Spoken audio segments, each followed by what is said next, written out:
بسم اللہ الرحمن الرحیم۔ السلام علیکم ورحمۃ اللہ وبرکاتہ۔ آج ہمارا سبق نمبر 16 ہے، اور سبق نمبر 16 میں ہم علم فقہ، اصول فقہ اور علم کلام کیا ہے، کیسے مدون ہوا، یہ ہماری ابحاث چل رہی ہیں۔ مزید اس میں ہم تفصیل سے جانتے ہیں کہ ان علوم کا اطلاق کن الفاظ پر ہوتا ہے۔ علم فقہ، اصول فقہ اور علم کلام کے درمیان کیا نسبت اور کیا فرق ہے۔ فرماتے ہیں بسم اللہ الرحمن الرحیم: وسموا ما يفيد معرفة الأحكام العقلية معرفة الأحكام العملية۔ وسموا، علماء نے نام دیا ہے، ما يفيد، علماء نے نام رکھا کس چیز کا؟ اس کا جو فائدہ دیتا ہے، معرفة الأحكام العملية عن أدلتها التفصيلية بالفقه، عملی احکام عملیہ کا جاننا ان کے دلائل تفصیلیہ سے، یعنی احکام عملیہ کو ان کے دلائل تفصیلیہ سے جاننا، اس کا نام علماء نے رکھا ہے، اس علم کا نام فقہ، بالفقہ۔ ومعرفة احوال الادلة اجمالا، اور احوال ادلہ کی پہچان، ادلہ اجمالی یعنی ان احوال کی اجمالی معلومات، ان دلائل کی اجمالی معرفت کا حاصل ہو جانا، جو دلائل فی افادتها الاحکام، جو دلائل ہمیں احکام کا فائدہ دیتے ہیں، فی افادتها الاحکام۔ احوال ادلہ کو اجمالاً پہچاننا، وہ ادلہ جو احکام کا فائدہ دیتے ہیں، تو اس علم کا نام انہوں نے کیا رکھا؟ بأصول الفقہ۔ سمو، علماء نے اس کا نام کیا رکھا؟ اصول فقہ۔ ومعرفة العقائد عن أدلتها بالكلام، اور علماء نے عقائد کو جاننے کا نام رکھا اس کے دلائل سے، بالکلام، دلائل تفصیلیہ سے عقائد کو کوئی بندہ جان لے تو اس علم کا نام علماء نے رکھا ہے بالکلام، کلام سے۔ اب یہاں پر 3 علوم زیر بحث لائے گئے ہیں، ایک علم علم الفقہ، دوسرا اصول فقہ، اور تیسرا علم الکلام۔ ان میں فرق کیا ہے؟ علم الاحکام العملیہ، یعنی احکام عملیہ کو دلائل تفصیلیہ سے جاننا، یہ فقہ کہلاتا ہے۔ احکام عملیہ کو دلائل تفصیلیہ سے جاننا، یہ فقہ کہلاتا ہے۔ اب سوال یہ ہے کہ احکام عملیہ کی مقدار کیا ہوگی؟ کیا دنیا میں جتنے بھی احکام عملیہ ہیں ان سب کا علم ہونا ضروری ہے، یا بعض کا علم ہونا ضروری ہے؟ اگر تو ہم کہیں کہ الاحکام اور العملیہ، الاحکام میں الف لام استغراق کا ہے، اور تمام احکام کی پہچان، عملی احکام کی پہچان دلائل تفصیلیہ سے ہو جائے تو وہی فقیہ ہے، تو پھر تو دنیا میں کوئی فقیہ ہی نہیں رہے گا۔ اس لیے کہ امام مالک رحمۃ اللہ علیہ جو امام ہیں، ائمہ اربع میں اپنا مقام رکھتے ہیں، امام مالک رحمۃ اللہ علیہ سے مسائل پوچھے گئے تو 36 مسائل میں امام رحمۃ اللہ علیہ فرما رہے تھے لا ادری، لا ادری، مجھے علم نہیں ہے، میں نہیں جانتا۔ امام اعظم ابو حنیفہ رحمۃ اللہ علیہ سے بھی یہ قول لا ادری کا منقول ہے۔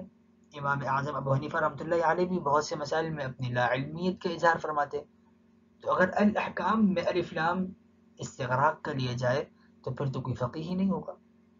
اور اگر یہ معنی لیا جائے الاحکام میں کہ بعض مسائل کا اگر علم ہو جائے تو وہ بندہ فقیہ ہے، تو پھر تو دنیا میں ہر بندہ فقیہ بن سکتا ہے، چونکہ ہر بندے کو عملی احکام کسی نہ کسی درجے میں اس کی پہچان اس کو ہوتی ہے، دلائل تفصیلیہ سے ہو یا دلائل اجمالیہ سے ہو، کچھ نہ کچھ تو وہ جانتا ہی ہے، ہر شخص تقریباً جانتا ہے۔ تو یہ قول بھی نہ ہوا، تو مراد یہاں پر کیا ہے؟ احکام سے یہاں پر مراد تو تمام احکام ہیں، لیکن احکام میں یہ جو معرفت ہے، معرفت الاحکام، معرفت سے تمام احکام کی معرفت بالفعل یہ ضروری نہیں ہے۔ احکام فقیہ وہ ہے جو تمام احکام کو جانتا ہو، لیکن اگر کبھی بعض احکام اس پر واضح نہ ہو رہے ہوں، وہ سوچ و بچار کر رہا ہو، غور فکر کر رہا ہو، اور معرفت جو ہے اس کو بالقوہ حاصل ہو، بالفعل اس وقت حاصل نہ ہو، یعنی اس کے اندر ایک ملکہ ہو، اس تفصیلی دلائل سے وہ ان احکام عملیہ کو اپنے ملکے اور استعداد سے جان سکتا ہو، تو وہ شخص بھی وہ فقیہ کہلائے گا۔ معرفت الاحکام العملیہ یعنی احکام سے مراد تو تمام احکام ہیں، لیکن معرفت سے مراد ملکہ معرفت ہے، اور وہ ملکہ جو استعداد رکھتا ہو، یعنی ایسی مہارت کا ہونا ضروری ہے فقیہ کے اندر، ایسی مہارت کا بالقوہ ہونا ضروری ہے جس مہارت کے پیدا ہونے کے بعد وہ تمام احکام کو اس کے دلائل تفصیلیہ سے سمجھ سکتا ہو۔ لہذا اب غیر فقیہ جو ہے اس کے اندر تو چونکہ وہ مہارت نہیں ہوتی کہ وہ احکام کو دلائل تفصیلی سے سمجھ سکتا ہو، تو غیر فقیہ فقہا کی فہرست میں داخل نہیں ہو سکے گا۔ ایک بات تو یہاں پر یہ ہوئی کہ احکام عملی سے مراد الف لام میں تمام احکام ہیں، اور معرفت سے مراد یعنی ملکے کا ہونا، ملکہ اور مہارت اور صلاحیت اور استعداد کا ہونا، اور یہ استعداد یا مہارت کا بالفعل ہونا ضروری نہیں بلکہ بالقوہ ہونا کافی ہے۔ اب فقیہ اور غیر فقیہ ان کے درمیان ایک خط احمر، ایک باؤنڈری آ جائے گی، ایک لائن آ جائے گی، حدود قائم ہو جائے گی۔ عن ادلتها التفصیلیة بالفقہ، اب ادلہ دلائل کی دو قسمیں ہیں، ایک دلائل کی اجمالی قسم ہے جن کو ہم ادلہ اجمالیہ کہتے ہیں، اور دوسری ادلہ تفصیلیہ، دلائل کی دوسری قسم ادلہ تفصیلیہ۔ اب دلائل اجمالیہ سے علم کا حاصل ہونا احکام عملی کا، یہ تو علم الفقہ میں آ گیا، اور دلائل اجمالیہ جو ہیں تفصیلیہ فقہ میں، اجمالیہ اصول فقہ میں، آگے کیا فرما رہے ہیں؟ وَمَعْرِفَةَ أَحْوَالِ الْأَدِلَّةِ إِجْمَالًا، احوال ادلہ کی معرفت، اور وہ ادلہ جو اجمالاً یعنی اتنی معرفت ہو، احوال ادلہ کی اجمالی معرفت ہو کافی ہے، زیادہ گہرائی میں تفصیل میں نہ ہو، بس اجمالی معرفت ہو ادلہ کی کافی ہے۔ اور وہ ادلہ کون سے؟ فی افادتها الاحکام، جو احکام کا فائدہ دیتے ہوں، وہ ادلہ ان ادلہ کی اجمالی معرفت جو ادلہ ہمیں احکام کا فائدہ دیتے ہوں، تو یہ معرفت اصول فقہ کہلائے گی۔ تو ادلہ یہ ادلہ اجمالیہ جو احکام کا فائدہ دیتے ہوں یہ اصول فقہ ہیں، اور ادلہ تفصیلیہ جو احکام عملیہ کے لیے مثبت ہوں یہ علم فقہ کہلاتا ہے۔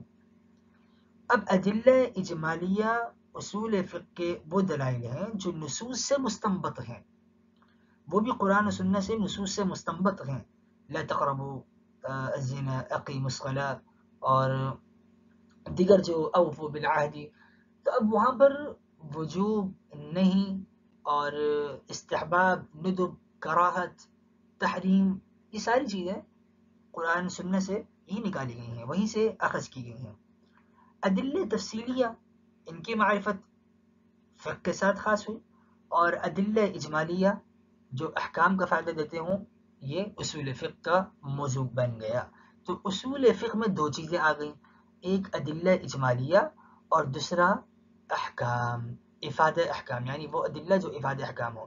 تو صرف ادلہ اجمالیہ بھی اصول فقہ کا موضوع نہیں ہے، اور صرف احکام بھی اصول فقہ کا موضوع نہیں ہے۔ پتہ کیا چلا؟ اصول فقہ کے تحت دو چیزیں آتی ہیں، ایک ادلہ اجمالیہ جو کہ مثبتہ ہیں، مثبتہ اسم الفاعل سے، اور ایک احکام جو کہ مثبتہ ہے اسم المفعول سے، ٹھیک ہے؟ تو یہ دو چیزیں ہیں جو اصول فقہ کا موضوع بنتے ہیں، یہ دو چیزیں اصول فقہ کا موضوع بنتی ہیں۔ یہاں پر ایک علماء بحث کرتے ہیں کہ احکام عملیہ کو دلائل تفصیلیہ سے جاننا یہ فقہ ہے، تو آیا آپ علیہ الصلاۃ والسلام اور سید الملائکہ حضرت جبریل علیہ السلام کیا ان دونوں پر بھی فقیہ کا اطلاق ہو سکتا ہے یا نہیں؟ کیونکہ ان کو تو دلائل تفصیلیہ ان کا تو کسبی علم نہیں ہے، ان کو تو اللہ سبحانہ و تعالیٰ نے علم عطا فرمایا، اور یہ ان کے لیے علم ایک بدیہی ہے، ٹھیک ہے، اور کسبی علم نہیں ہے، وہبی ہے، اللہ نے جبریل علیہ السلام کو عطا فرمایا، اللہ سبحانہ و تعالیٰ نے اپنے نبی، اپنے پیارے سیدنا محمد مصطفیٰ احمد مجتبیٰ صلی اللہ علیہ وعلی آلہ واصحابہ وبارک وسلم تسلیما کثیرا کثیرا کثیرا، اللہ نے ان پر القاء فرمایا اور وحی فرمائی۔ تو ان پر جو علم ہوا وہ بھی ہوا. اس طرح نہیں ہے کہ ادلہ تفصیلیہ میں غور کر کے جس طرح فقیہ احکام عملیہ کو حاصل کرتا ہے. آیا ان دو شخصیات پر، ان دو حضرات پر بھی کیا فقیہ کا اطلاق ہو سکتا ہے یا نہیں؟ تو بعض علماء نے آپ علیہ السلام کے علم کو اور سیدنا جبریل علیہ السلام کے علم کو فقیہ کی تعریف سے خارج کیا ہے، اس بنیاد پر کہ ان کا علم استدلالی نہیں ہے بلکہ ان دونوں شخصیات کا علم نظری ضروری ہے، نظری نہیں ہے، استدلالی نہیں ہے، بلکہ ضروری ہے، بدیہی ہے، وہبی ہے، کسبی نہیں ہے. لیکن محققین نے انبیاء علیہ السلام کو مجتہدین میں شامل کیا ہے اور انبیاء علیہ السلام پر مجتہد کا اطلاق کیا ہے کہ انبیاء علیہ السلام بھی اجتہاد کرتے تھے. اب نبی بھی مجتہد اور غیر نبی بھی مجتہد، فرق کیا ہوگا؟ فرق یہ ہے کہ نبی کا اجتہاد مصیب ہوگا، غیر نبی کے اجتہاد اس میں احتمال خطا باقی ہے. نبی کے اجتہاد میں اگر کوئی بھول چوک ہو بھی جائے، کوئی غلطی ہو بھی جائے، تو وحی کے ذریعے سے اس غلطی کی تلافی ہو جاتی ہے، اس چوک کی جو بھی ان سے اگر کوئی بھول سرزد ہو جائے تو اس کی تلافی بذریعہ وحی ہو جاتی ہے. تو نبی کے اجتہاد مصیب ہی ہوتا ہے، اور غیر نبی کے اجتہاد جو ہوتا ہے، امتی کا جو اجتہاد ہے، وہ احتمال خطا کا احتمال اس میں بارکف رہتا ہے، وہ ہمیشہ مصیب نہیں ہوتا، کبھی مصیب ہے اور کبھی مخطئ بھی ہوتا ہے. اب بہت سے دلائل اس پر دار ہیں کہ آپ علیہ السلام نے اجتہاد کیا ہے، اور جب یہ یعنی انبیاء علیہ السلام پر مجتہد کے اطلاق جائز ہے، تو یہاں سے جبریل امین علیہ السلام اور رسول خدا صلی اللہ علیہ وسلم کا جو علم ہے دلائل سے حاصل کیا گیا، چاہے وہ ضروری دلائل سے ہی، تفصیلی دلائل تو ہیں لیکن استدلالی علم نہیں ہے، بے شک وہ علم ضروری ہی کیوں نہ ہو، تو اس سے اگرچہ اس میں یعنی استدلال کا فعل نہیں ہے جو ان حضرات نے علم حاصل کیا، وہ ضروری ہے لیکن بطریقہ حدس تو ہے نا، عقل کے ذریعے سے ہے، حواس کے ذریعے سے ہے. تو معلوم یہ ہوا کہ ان دونوں شخصیات پر بھی فقیہ کی تعریف صادق آ سکتی ہے. احکام عملیہ ان کے دلائل تفصیلیہ کے ساتھ ان کی معرفت جو ہے وہ فقہ، اور ادلہ اجمالیہ کے احوال کو جو افادہ احکام میں مفید ہوتی ہیں ان کو اصول فقہ کہا گیا. ومعرفة العقائد عن أدلتها بالكلام. معرفت العقائد عن ادلتها بالکلام، تو یہاں پر دوبارہ میں ایک معرفت میں جو ہم نے کہا کہ ملکہ الاحکام میں یعنی معرفت میں ملکے کا، صلاحیت کا، مہارت کا اور استعداد کا ہونا کافی ہے.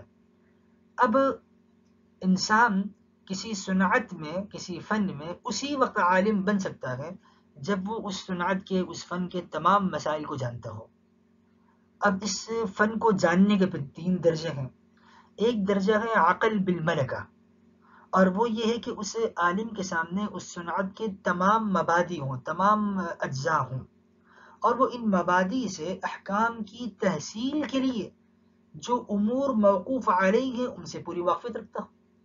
یعنی وہ عالم موقوف علیہ امور اور مبادئات ان سب سے پوری طرح واقف ہو، تو یہ عقل بالملکہ کہلائے گی. اور دوسری قسم یا دوسرا درجہ جو ہے کسی عالم کا اپنے فن میں یعنی احکام کی معرفت کی صورت میں، وہ کیا ہے؟ معرفت کا عقل مستفاد، اور وہ یہ ہے کہ عالم کو اس فن کے مبادی اور اس سے حاصل شدہ احکام کا بالفعل استحضار ہو، یعنی اس کا اتنا اثر رسوخ ہو، اتنی دسترس رکھتا ہو اپنے فن پہ کہ تمام مبادیات کا، تمام اجزاء کا، تمام کلیات کا بالفعل استحضار رکھتا ہو، اس کو جانتا ہو، تو اس کو ہم عقل مستفاد کہتے ہیں.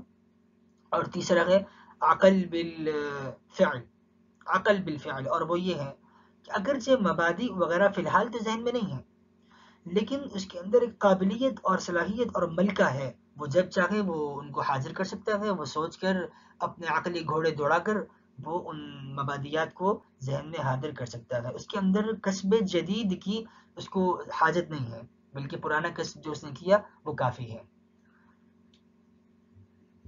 تو انبیاء علیہ تو علماء فقہاء ان کے اندر معرفت کی ان 3 اقسام میں سے اگر ہم دیکھیں تو ان کے اندر یہ صلاحیت موجود ہے، اگر کبھی ذہول ہو بھی جائے تو وہ صلاحیت ان میں موجود ہے، اور عقل بالفعل ان میں موجود ہے. وہ کیا عقل بالفعل؟ جو ہم نے تیسری قسم پڑھی کہ وہ جب چاہیں تو ان احکام کو یعنی اصول اور قواعد کو اوپر نیچے کر کے، یعنی ان کو آپس میں ضرب دے کر کہ یہ قاعدہ فلاں قاعدے کے تحت آ رہا ہے اور یہ قاعدہ فلاں قاعدے سے ٹکرا رہا ہے، تو اب اس کے نتیجہ یہ نکلے گا، تو وہ نتائج تک پہنچ جاتے ہیں اور وہ مبادیات کو ذہن میں حاضر کر لیتے ہیں.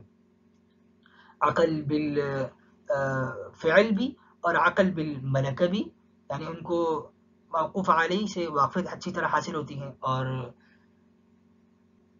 بعض علماء ایسے بھی ہیں جو عقل بعض ابواب میں اور بعض کتب میں، ٹھیک ہے، بعض کتب میں یا بعض ابواب میں بطور جنس کے، بطور فرع کے جو ہم نے پڑھا ابواب اور فصول اور کتب کی ترتیب میں، تو وہ طلاق کے مسائل میں عقل مستفاد رکھتے ہیں اور اپنا اثر رسوخ رکھتے ہیں.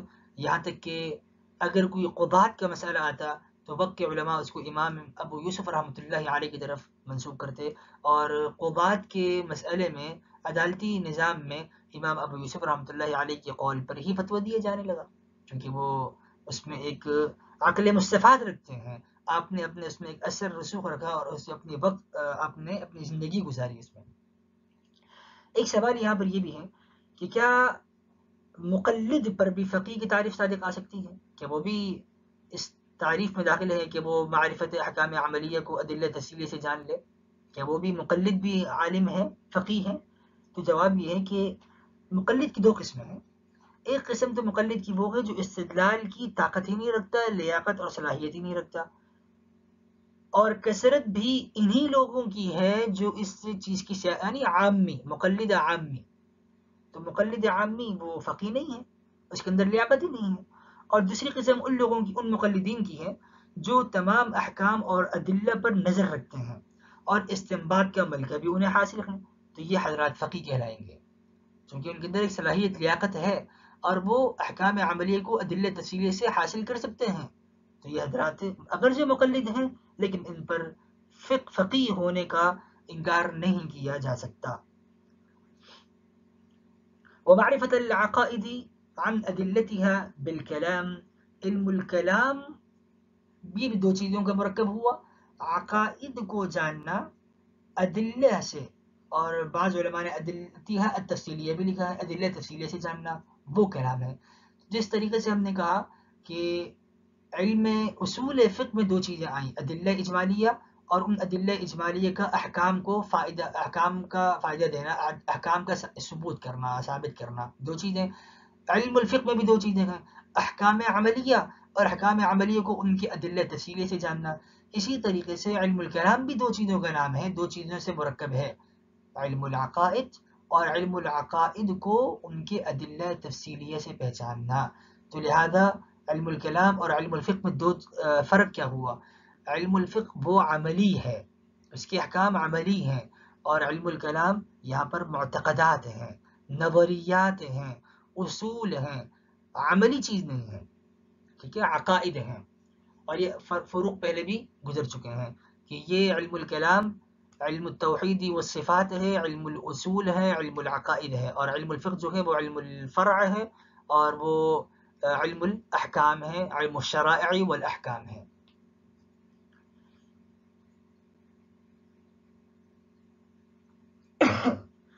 اگر مقلد کو عقائد کی معرفت حاصل ہو جائے تو اس کو ہم کلام نہیں کہہ سکتے، کیونکہ اس کو عقائد تو معلوم ہو گئے، ادلہ تفصیلیہ معلوم نہیں ہے. تو ادلہ تفصیلیہ کو ہونا بھی ضروری ہے. پھر علم الکلام میں جو دلائل آئیں گے وہ بھی دو قسم پر ہیں، بعض دلائل وہ قطع کا فائدہ دیں گے اور بعض بنیات کا فائدہ دیں گے. تو اب ہم یہاں پہ ادلہ تفصیلیہ سے کیا، کون سے دلائل مراد لیتے ہیں، قطع والے یا ظن والے؟ تو عقائد کو اگر ہم دیکھیں تو ان کی دو قسمیں بنتی ہیں. ایک قسم عقائد کی وہ ہے جو یقینی عقائد ہیں، ضروری ہیں، جیسے وجود باری سبحانہ و تعالی اور اس بات نبوت، ٹھیک ہے، اللہ سبحانہ و تعالی کے لیے وحدت کا اس بات کرنا، اور ممتنع اللہ سبحانہ و تعالی کے لیے شریک کا ممتنع ٹھہرانا. تو ان چیزوں کی معرفت یقینی ہونی چاہیے اور ان کے لیے دلائل جو ہیں وہ بھی قطعی ہونے چاہیے. تو یہاں پر جو دلائل چلیں گے وہ قطعی ہوں گے، لیکن بعض مسائل ایسے بھی ہوں گے عقائد کے جن میں ہم یعنی ہم قطعی طور پر کچھ نہیں کہہ سکتے. بہت سے مسائل آپ کو ملیں گے، جیسے انبیاء اور ملائکہ کا آپس میں تقابل کرنا کہ انبیاء افضل ہیں یا ملائکہ افضل ہیں. تو یہاں پر ہم ظنیات سے اتباع ظن میں چلیں گے، اور جو ظن غالب ہوگا اس پہ ہم کہہ سکتے ہیں، اس پر ہم اپنے ایک قول کو، ایک میلان کو، اپنی رائے کو قائم کر سکتے ہیں، اور یہاں پر ادلہ ظنیہ بھی یہاں پر قابل قبول ہوں گے. اس لیے متکلمین ان مباحث کو، یعنی انبیاء علیہ السلام اور ملائکہ، ان میں تقابل کرنا، ایک مقارنہ کرنا کہ کون افضل ہیں اور کون مفضول ہیں، ان مباحث کو کتب عقائد میں بیان کرنے پر متفق ہیں، کیونکہ یہ بھی عقائد میں آتے ہیں، لیکن ان میں جو دلائل چلتے ہیں وہ دلائل ہمیں قطع کا فائدہ نہیں دیتے، بلکہ وہ ہمیں ظن کا فائدہ دیتے ہیں. تو مطلقاً دلائل ظنیہ کو درجہ اعتبار سے گرانا یہ کوئی انصاف نہیں ہے، چونکہ دلائل ظنیہ بھی علم العقائد کے اندر مفید ہوتے ہیں. تو آج کے سبق میں ہم نے یہ جانا کہ احکام عملیہ، علم الفقہ کن چیزوں سے مرکب ہے، اصول فقہ کا عنوان کیا ہے، اس میں کیا چیزیں آتی ہیں اور وہ کن دو اجزاء سے مرکب ہے، اور علم الکلام بھی کن دو اجزاء سے مرکب ہے، اور پھر علم الاحکام اور علم العقائد میں کیا فرق ہے. آج کے سبق کو یہیں روکتے ہیں. سبحان اللہ وبحمدہ، سبحانک اللہم وبحمدک، نشہد ان لا الہ الا انت، نستغفرک ونتوب الیک. سبحان ربک رب العزة عما یصفون، وسلام علی المرسلین، والحمد للہ رب العالمین. السلام علیکم ورحمۃ اللہ وبرکاتہ.